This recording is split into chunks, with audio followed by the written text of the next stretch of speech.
जय माता दी दोस्तों, कैसे हैं आप सब। चलिए शुरू करते हैं आज की कहानी। अलका को अब यहाँ घुटन हो रही थी। उस रिपोर्ट को हाथ में लिए वो सदमे में पिछले आधे घंटे से खड़ी हुई थी। उसे यकीन ही नहीं हो रहा था कि उसके साथ इतना बड़ा धोखा हो रहा है।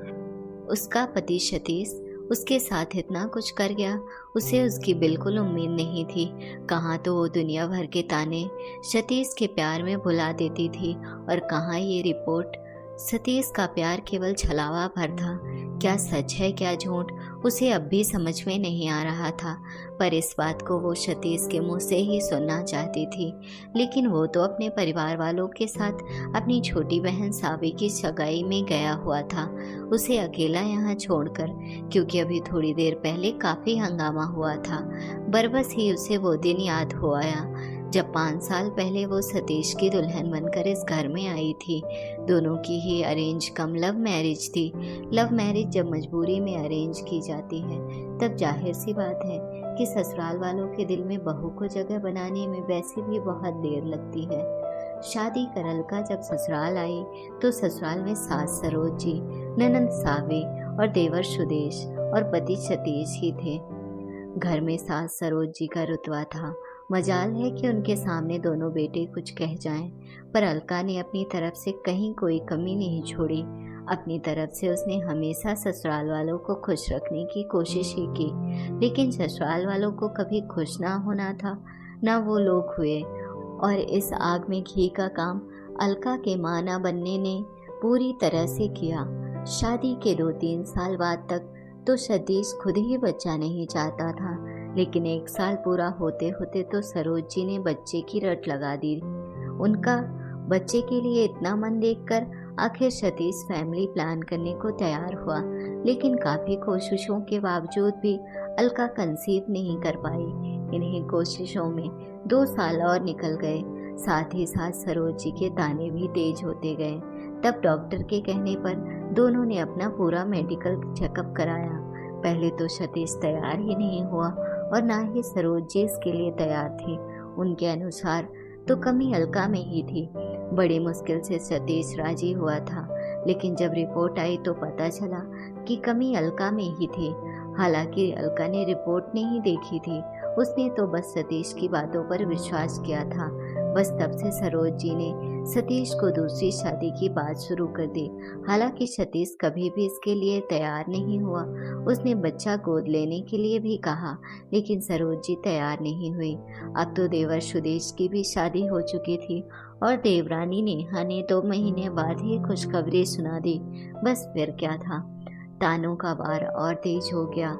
एक दिन ऐसा नहीं जाता जब सरोज जी उसके दिल के टुकड़े टुकड़े ना कर देती, लेकिन हर बार सतीश उसके साथ खड़ा हो जाता। बस यही उसके लिए सुकून के पल होते थे। कुछ ही दिनों बाद सरोज जी ने अलका का कमरा ऊपर वाले फ्लोर पर कर दिया, साथ ही एक छोटी रसोई भी बनवा दी, ये कहकर कि वो अलका का साया नेहा पर नहीं पड़ने देगी। आज देवरानी का बेटा भी 1 साल का हो चुका है, लेकिन मजाल है कि सरोज जी ने आज तक उस बच्चे को अलका को हाथ तक लगाने दिया हो। आज सावी की सगाई थी, खास ननद की सगाई थी, लेकिन ये बात उसे पड़ोस में से पता चली। सुबह जब सब लोग घर से निकलने की तैयारी कर रहे थे तो अलका वहां पहुंच गई और सबसे पहला सवाल सरोज जी से किया, मम्मी जी आपने बताया तक नहीं कि आज सावी की सगाई है, क्या मैं इस घर की सदस्य नहीं हूँ, मुझे जानने का हक नहीं है। लेकिन सरोज जी ने अलका की तरफ देखने की जगह सतीश से सवाल किया, तूने बताया नहीं इसे। इतने में सतीश अलका के पास आया और उसे ऊपर ले जाते हुए बोला, अलका अभी ये सब बातें छोड़ो, चलो ऊपर चलो। नहीं सतीश ये गलत है, नहीं सतीश ये गलत है। मुझे पड़ोसियों से पता चल रहा है कि सावी की सगाई है, मैं भी तो भाभी हूँ उसकी, ले जाना तो दूर की बात है, मैं ये बात जानूं, क्या ये मेरा हक नहीं। इतने में सरोज जी गुस्सा होते हुए बोली, आज खुशी का दिन है और मैं चाहती हूँ कि मेरी बेटी की झोली आशीर्वाद से भरे। अपनी बेटी पर तेरा साया नहीं चाहती, इसलिए तुझे नहीं बताया। माँ अब बस भी करो ना, मैं अलका को लेकर जा तो रहा हूँ, फिर क्यों बोले जा रही हो आप।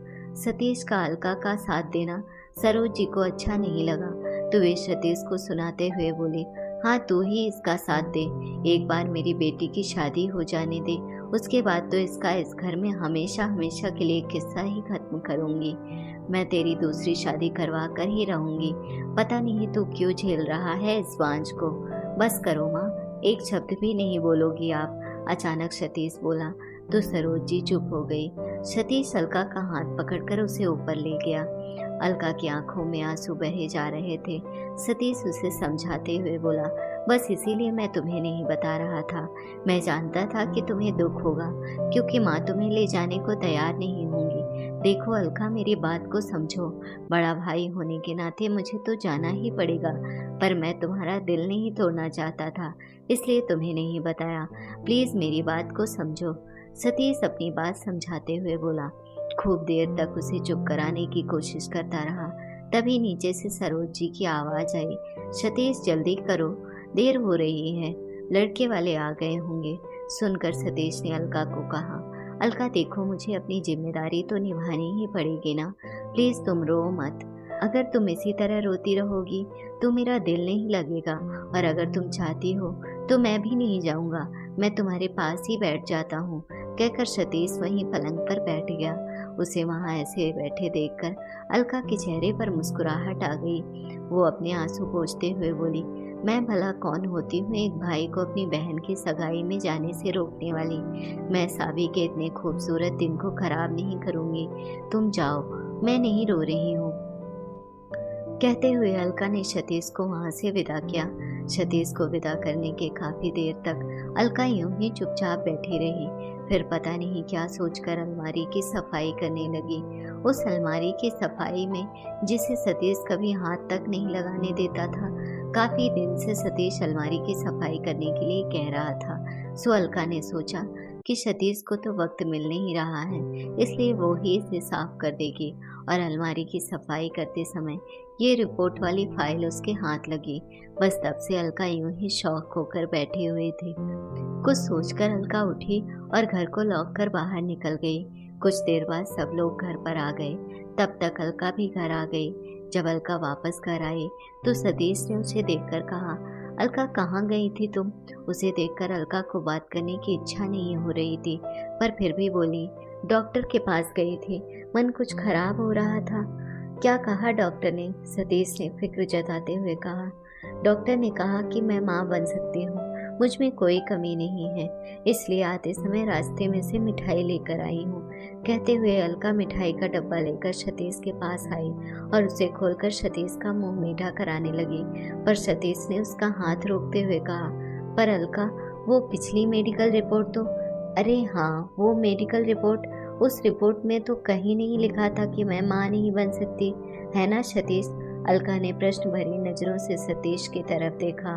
तब सरोज जी बोली, अब चाहे तो कुछ भी तमाशा कर ले, तो इस घर में नहीं रहेगी।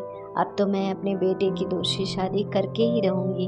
तेरे जैसे बांझ को तो मैं इस घर में बिल्कुल ना रहने दूं। बांझ? आज ये शब्द चुभ नहीं रहा मुझे। जानते हो क्यों सतीश? क्योंकि आज तुम्हारी रिपोर्ट मेरे हाथ में आई है। ये बांझ शब्द तो उस धोखे से बहुत छोटा है जो तुम मेरे साथ कर रहे थे। तुम्हारी माँ मुझ पर तानों के वार पर वार किए जा रही थी और तुम चुपचाप सुने जा रहे थे। मुझे लगा था कि तुम मेरा साथ दे रहे हो, तुम मुझे अकेला कभी नहीं छोड़ोगे, लेकिन सबसे पहले अकेला तो तुमने मुझे छोड़ा। बस अब और नहीं। अलका, मुझे माफ़ कर दो, मुझसे हिम्मत ही नहीं हुई कि मैं सबके सामने सच्चाई। सतीश कहते कहते चुप हो गया। तू क्यों उससे माफ़ी मांग रहा है? इसके जैसी बहुत आएंगी, जाने दे इसे। तेरे लिए मैं एक से बढ़कर एक रिश्ते ले आऊंगी। बिल्कुल लाइए माँ जी, बिल्कुल लाइए। अपने बेटे की दूसरी शादी करवाइए, पर उससे भी कुछ नहीं होने वाला, क्योंकि आपका बेटा ही पिता नहीं बन सकता। अलका की बात सुनकर सरोज जी ने सतीश की तरफ देखा।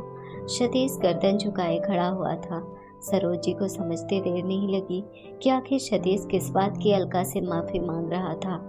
ये देखकर वो अपनी बात से पलटते हुए बोली, बहू ठीक है, सतीश से गलती हो गई। अब तू क्या बात पकड़ कर बैठी है? बच्चा नहीं हो सकता तो बच्चा गोद लिया जा सकता है। अरे वाह माँ जी, बहुत जल्दी बात पलटना तो कोई आपसे सीखे। बहू बांझ है तो दूसरी बहू आ जाएगी, लेकिन बेटा बच्चा पैदा नहीं कर सकता तो बच्चा गोद ले लेंगे। क्यों? मुझे ये फैसला मंजूर नहीं। मुझे इस धोखे से भरे हुए रिश्ते से छुटकारा चाहिए, कहकर अलका अपने कमरे में अपना सामान लेने चली गई। सरोज जी ने उसे खूब रोकने की कोशिश की, पर अलका नहीं रुकी और आखिर ये रिश्ता यहीं खत्म हो गया। अगर आपको कहानी अच्छी लगी हो तो अपने दोस्तों के साथ भी शेयर कीजिए।